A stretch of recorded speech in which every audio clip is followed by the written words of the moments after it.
What's up, my friends? All week long, we are giving all of our listeners Doctrine and Devotions All Access Premium content. That includes our weekday devotional meditations, weekday wisdom, and our podcast, Banter of Truth. We hope you enjoy it. And if you want to support Doctrine and Devotion, you can subscribe to All Access by following the support link in your podcatcher, or you can visit doctrineanddevotion.com/allaccess.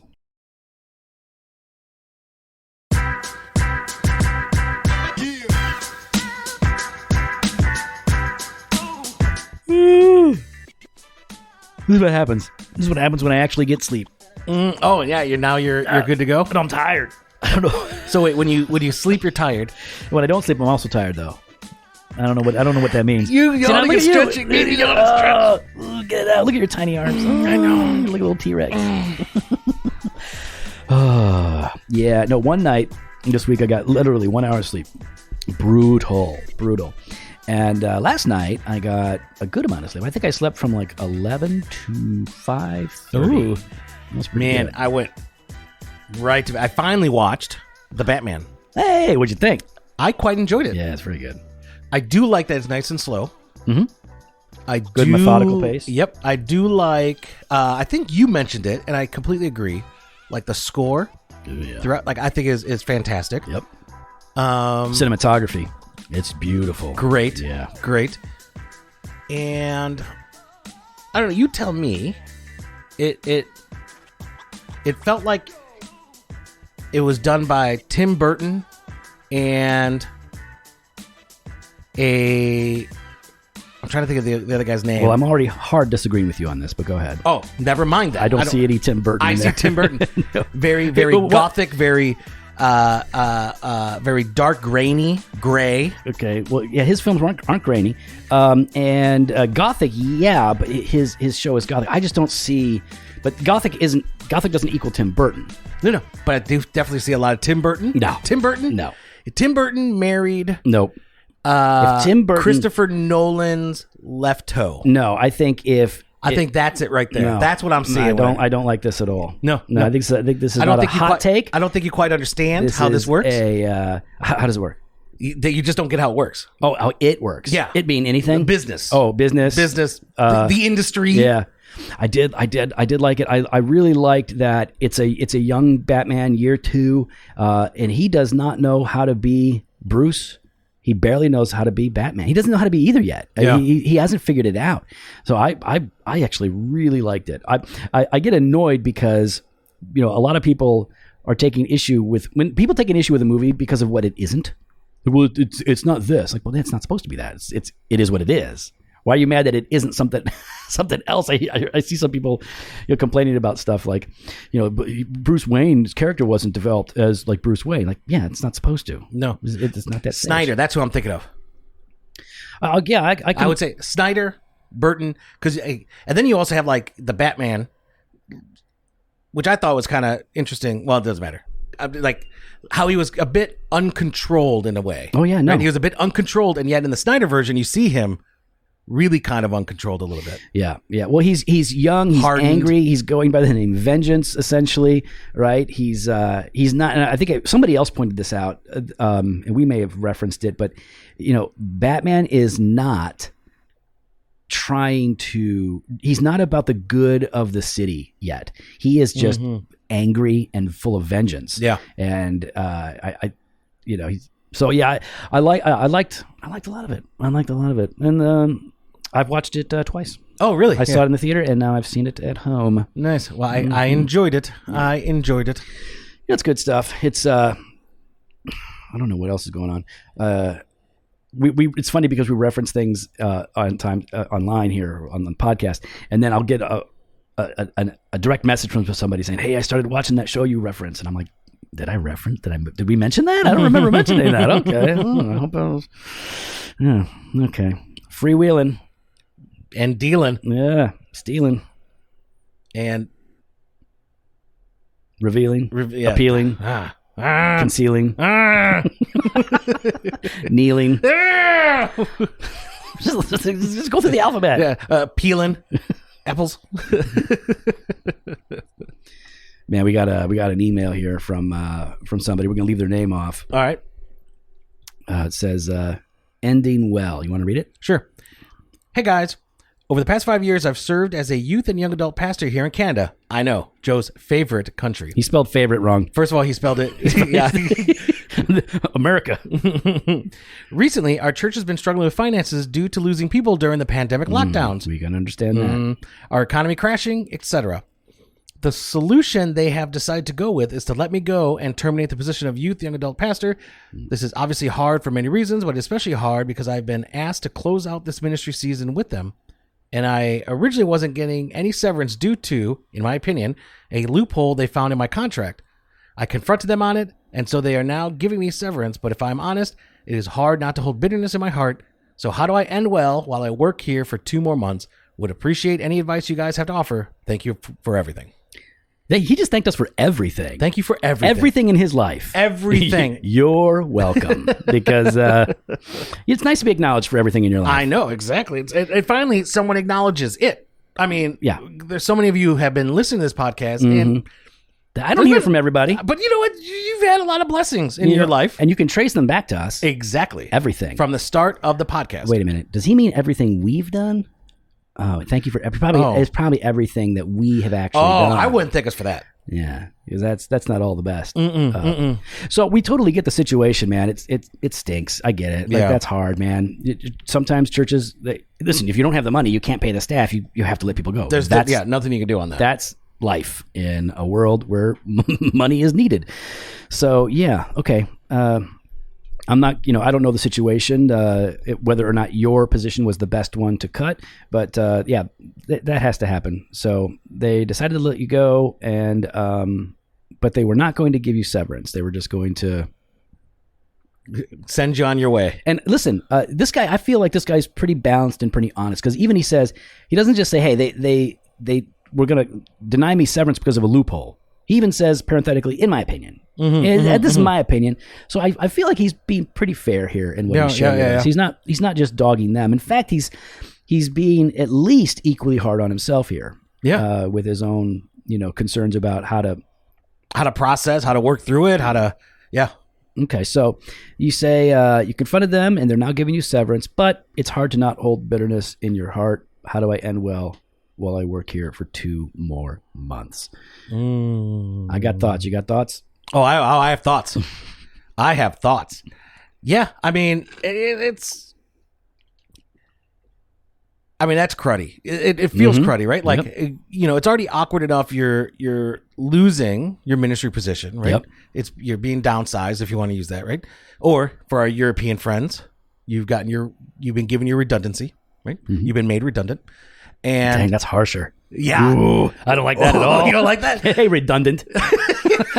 I've been made redundant. It's a new R word. I don't like it. And you'll be receiving your P45 slip. All 5 Europeans listening are like, hey, we got you. So yeah, you're already kind of going through that. And then I don't know your family situation, don't know, but you might have a family, might have kids, and you're trying to think through, how do I gotta take care of them. And where's the transition period for that, right? Where's the transition from when the paycheck stops to when you're able to find a new position? Because let's be honest, for ministry positions, it's not a quick transition. It's not, hey, here's my 2-week notice and I start somewhere else. It's a limited field. Right? It's a very limited field. Yeah. And it takes a while to go through the process. And you don't jump into you don't just jump into whatever open position is out there. And like the likelihood that you have to relocate is high. Oh, because there just aren't that many churches and then there aren't that many churches that are going to be a right fit, and then there aren't that many churches that are going to be a right fit that have an opening position that you're going to be, suitable for. It's just like, and to be honest, I think I would struggle, depending on the size of the town and everything, taking a ministry position in the same town I was just ministering in. Yeah, it could be hard. I just kind of go through more. Is it just the ethics of it? Oh, well, why do you think that would be unethical? Well, I think people are going to potentially leave, right? And they're going to follow you out into another church. How is that your fault or a problem? I just don't think it's right. Well, I personally don't. I don't think it's wrong for when a church lets you go to take a position at another church in town. I do. I personally wouldn't. So you personally wouldn't? Yeah. That's different than saying it's wrong. Okay. So, yeah, no, I don't think it's good practice. I don't think it's good form. Yeah, I don't agree. I think I think it depends on the size. We're going to disagree to agree here. We're going to disagree to agree. I think depending on the size and everything, no. I think it's going to be hard for when you're leaving a church, and I think especially as a shepherd, you're no longer shepherding those people. There's still that aspect of it'd be like if, let's say, for some odd, I can't even remember the guy's name, but James Hetfield. Yeah, let's say James was the pastor here. Okay. Hetfield was the pastor. Okay. Right? He was let go, and you are now the guy in here, but he's sticking around, coming to the thing. You don't people are going to have a harder time transitioning from James as their lead pastor to you as their lead pastor, right? There's confusion, I think there. There might be some confusion. I don't know why that's necessarily wrong, objectively. If let's say again, you're dealing with things like there's multiple factors that you have to weigh, right? Like a sense of calling. The person felt called. I've felt for years called to the Chicagoland area. Yeah. Well, remember I prefaced it by saying depending on the size of the city. Yeah, I'm just using me as an example. Yeah. But so somebody may say, I feel called to Geneva, Illinois. And if they're called to Geneva, Illinois, and the church, Geneva is like 40,000 people, and their church lets them go, and they decide, okay, well, I still feel called to Geneva, Illinois. I want to serve the people of this city. So they're going to continue to serve there. I don't know that that's wrong, and I think that there are other factors are is this person being let go fair? Is it good? If the people are going to jump ship from their church to follow a person, then that would raise some questions for me. Either A, the church itself isn't healthy, or B, those members aren't healthy, or it wasn't a good fit to begin with. I'm not, something's going on there if people are jumping ship. Either the person could have been let go for a wrong reason. He shouldn't have been let go. This is a youth pastor, student pastor. And so I think it's less likely that people are going to, I think fewer people would leave to follow him somewhere versus a preaching pastor, because it tends to be a larger draw for people. Oh, I know. You're such a big deal. Not in my case. Big Not deal. In my case. Oh, here's Joe freaking Thorne. I just think in general because I've seen that play out. But I think but I will agree with is you really have to seriously consider that. What are the consequences of me staying in this city? Yep. And again, it depends on the size of the city, right? Like Edmonton, North Edmonton's different than South Edmonton, right? Vancouver's a bit more and Victoria's a bit truncated of a town, right? So yeah.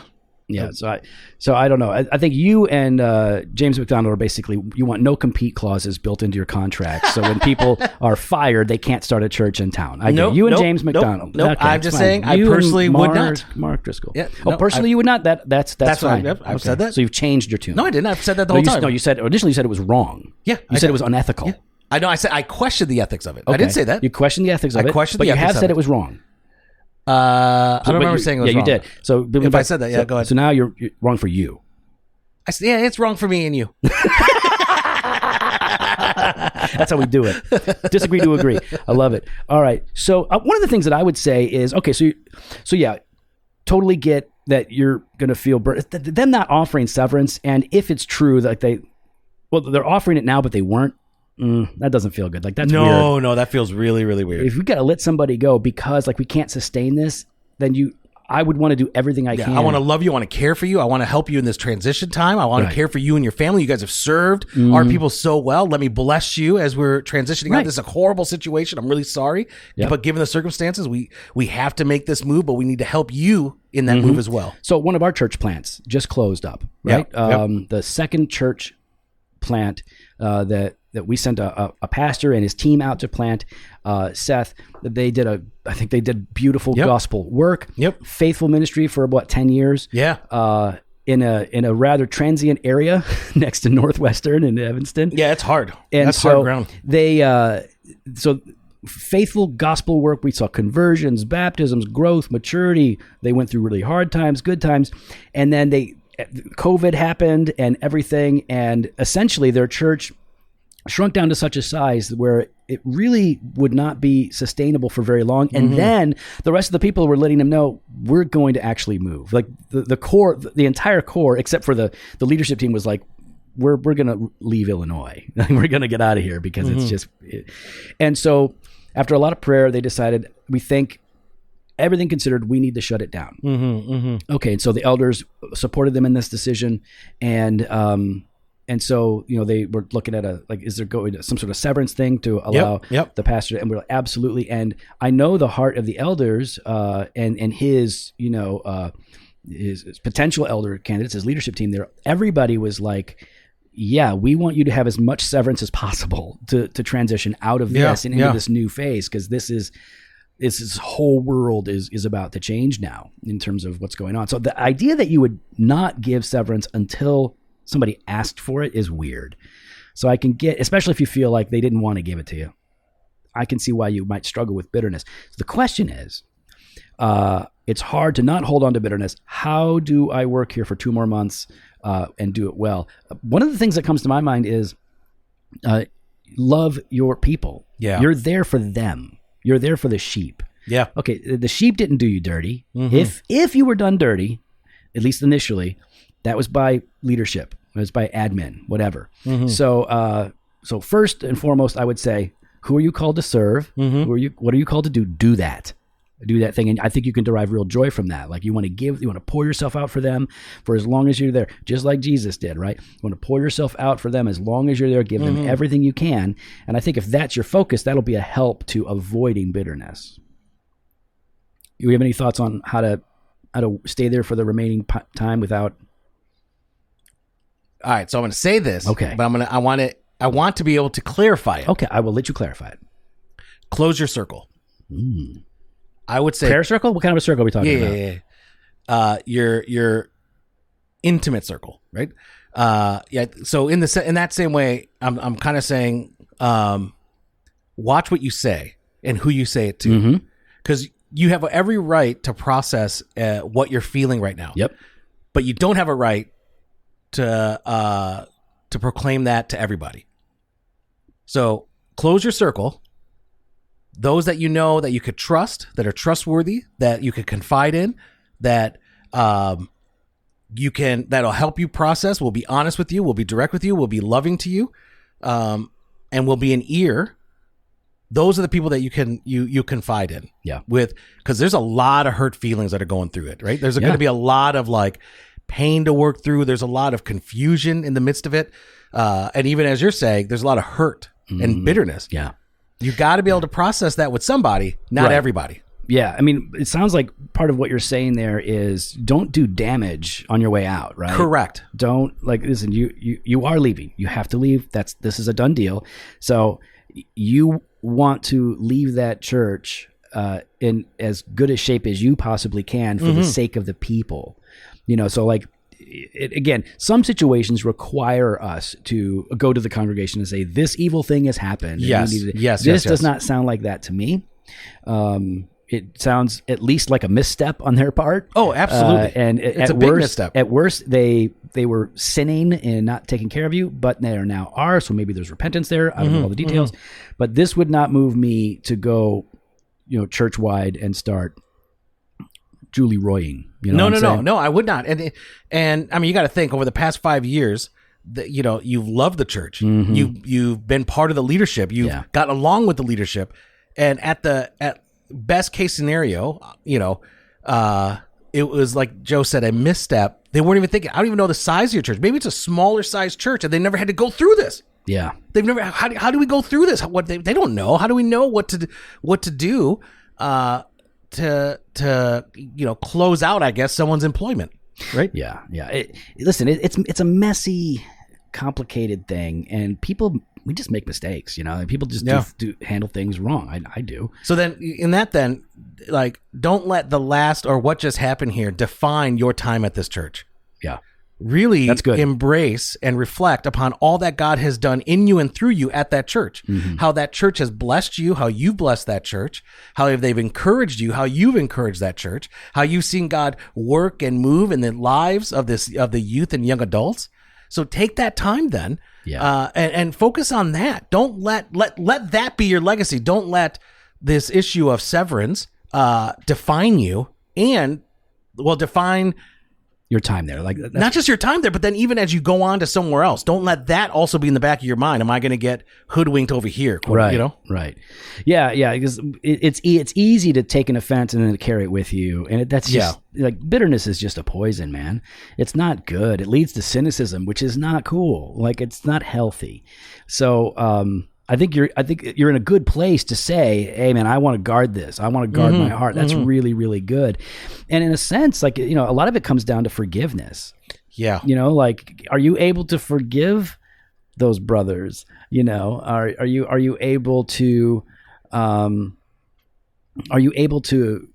let go of your anger, right? If that's a thing, can you move on? You know, and you know, the passages on forgiving one another in Scripture are helpful in this, right? Because it reminds us that, you know, we did worse things to Christ and He forgives, right? We've done worse things to God and He forgives. And as bad as this is, I've done worse things to people than those guys denying you severance, and I'm forgiven. So I think, you know, spending some time on your own heart and considering, you know, forgiveness, Ephesians 4:32, be kind to one another, tenderhearted, forgiving one another as God in Christ forgave you. You got to ask yourself, can I forgive them for what they did to me? You know, can I stop charging them? Can I stop holding it against them?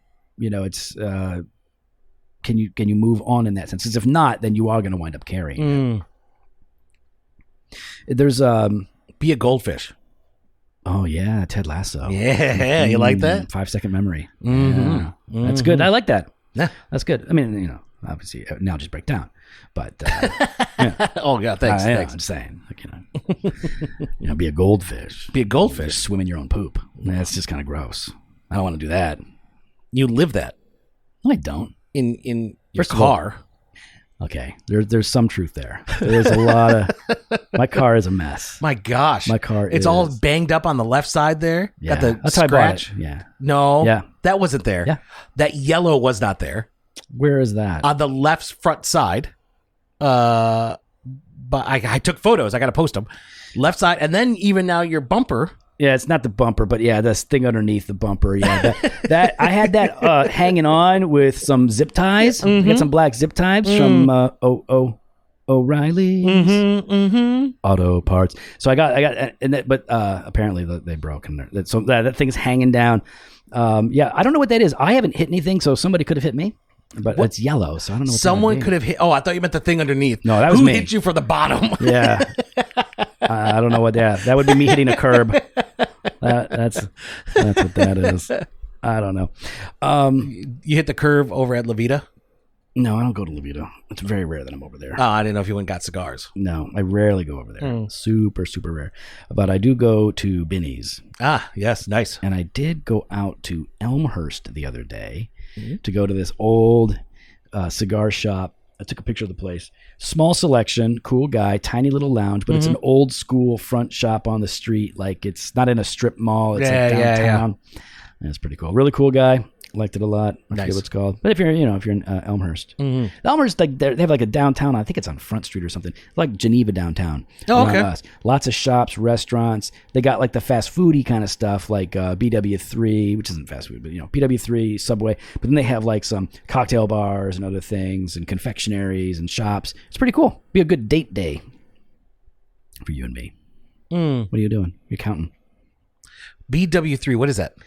Okay, so it stood for Buffalo Wild Wings and Wreck, W-R-E, Wreck. It's a kind of bread, especially out in the Boston area. But they don't serve that anymore. It's just BW3, Buffalo Wild Wings. So that's why it's called BW3. I've only heard it called B-dubs. Yeah, well, that's even more of a contraction. But yeah, BW3. I've never heard of BW3, yeah.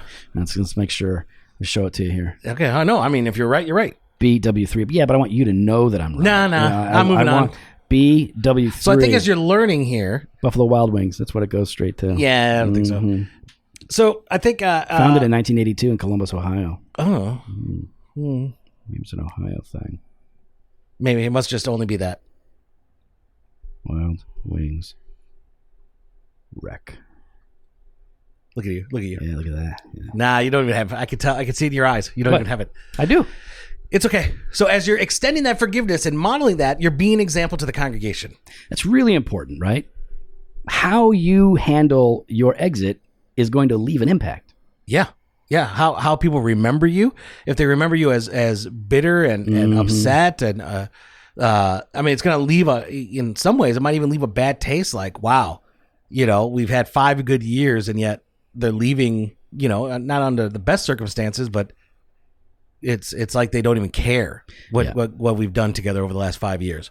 I think there might be a temptation to ignore the importance of example, right? It's like, well, I've been wronged and Jesus is the example. I'm not your example. I mean, I've made that joke, at church, like, listen, if you want to be loved, look to Jesus. I tolerate you all. It was a joke, right? Everybody laughed, right? It's like, I'm not the most loving person. Okay.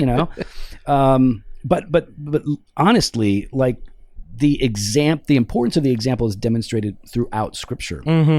Paul thinks of himself as the worst of sinners, the least of the apostles, but he also recognizes, like, I've given you an example. Like, I've lived a certain way. I've done these things so that you will see how it's supposed to be done. The example matters. That's right. It really matters. You got that famous one in 1 Timothy 4. Verse 12, right? Let no one despise you for your youth, but set the believers an example in your speech, conduct, love, faith, and purity. Like Paul's like, be an imitator of me.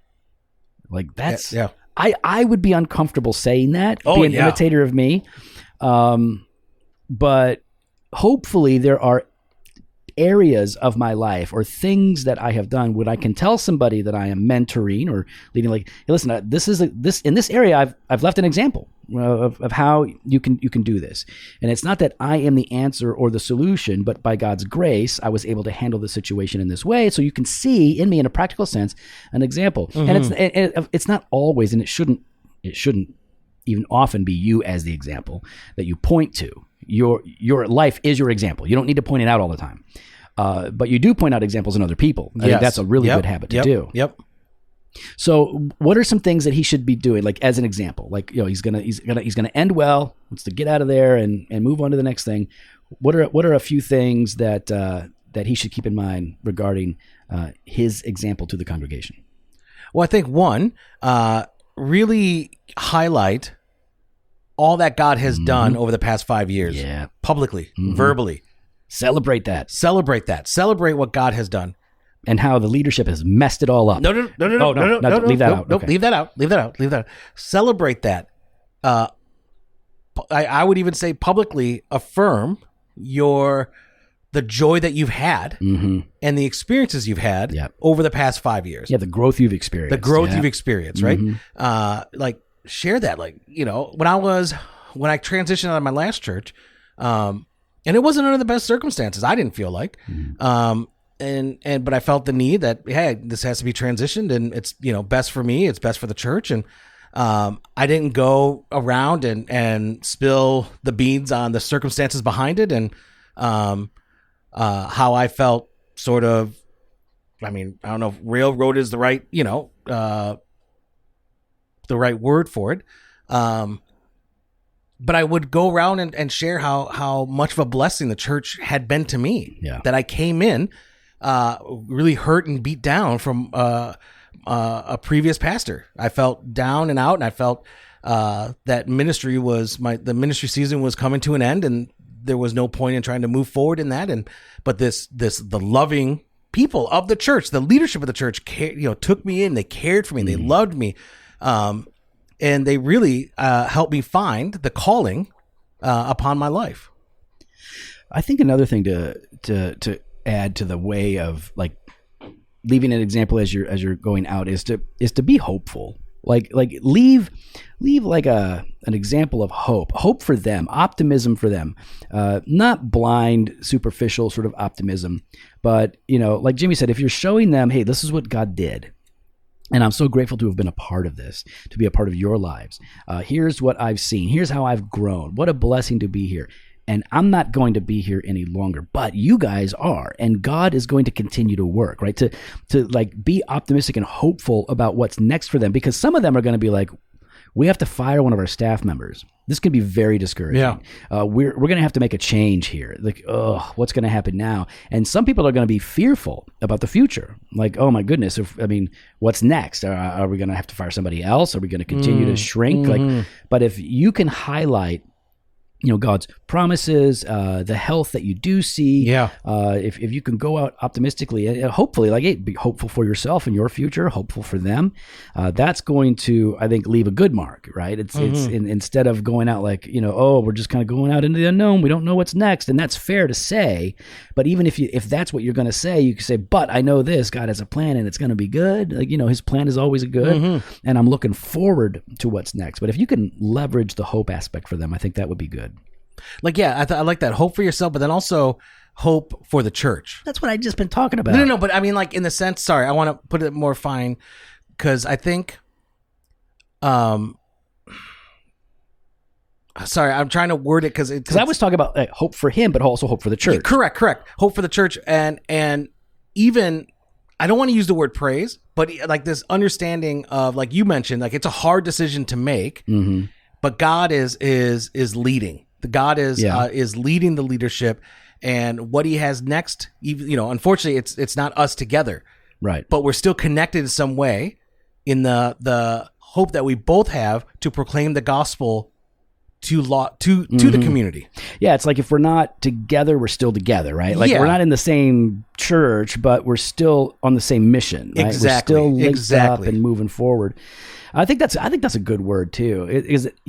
That's a way. I like that because that's a way of emphasizing unity even when you're not there. Exactly. Yeah. It's like this partnership. We've done it together for the last 5 years, and while moving forward, I'm not going to be with you. I'm still with you because and you're still with me because what I've learned from you, I'll carry with me, and know that I'll be praying for you, and hopefully what you've learned from me, you're taking along with you as well. Yeah. Like we've impacted each other's lives in such a way, and in each other's ministries in such a way that we have this bond. And I think that's a beautiful thing. Like I look back and I still connect with the churches that I've been a part of.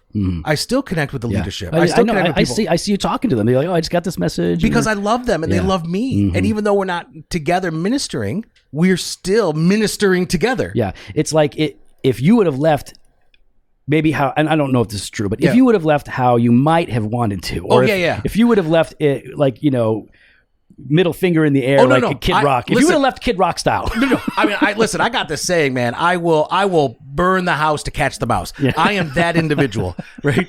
But that's my favorite new saying, by the way, for me. I love that. But when it comes to the house of God, when it comes to the Lord's people, and when it comes to the church of God, I don't play around with that. I don't play around because I understand the importance of the bride of Christ. I understand the calling that God has given us as shepherds to truly care and lead our people.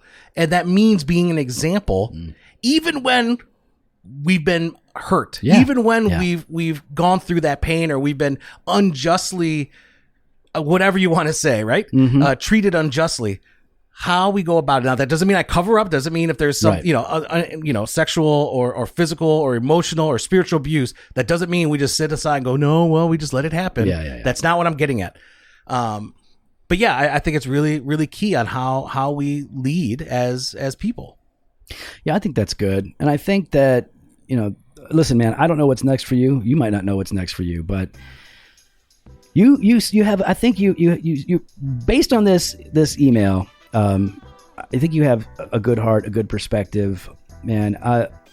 Jimmy and I will be praying for your transition into whatever is next. We'll be praying for this 2-month period of time. And I am hopeful, Jimmy's hopeful, that what is next for you is going to be even better. Like it's going to be growth for you. It's going to be growth for your ministry. Don't become bitter. Don't become despondent. Stay close to the Lord. Jimmy said, close that circle and seek the good of Jesus Christ and His church. And then give us an update, man. Let us know how things are going, where you land. Man, we'll come back and revisit. Well, we'd love to hear your thoughts. You can follow us online on Instagram and Twitter at Doc and Devo, or on Facebook /Doctrine and Devotion. You can head to the website, drdevotion.com. There you can contact us. You can sign up for the email blast at the store, jofostore.com, and grab some gear. We got that fresh pod every Monday and Thursday. We got blog posts and video content over at the website. And we want to thank you, our all-access subscriber. Thank you, everybody. Thank you. This has been your Banter of Truth on Tuesdays. You got your weekday wisdom Monday through Friday. If you find the all-access to be beneficial and encouraging and yet edifying, share that. Let others know that they can go to doctrineanddevotion.com/all-access and sign up today. Later.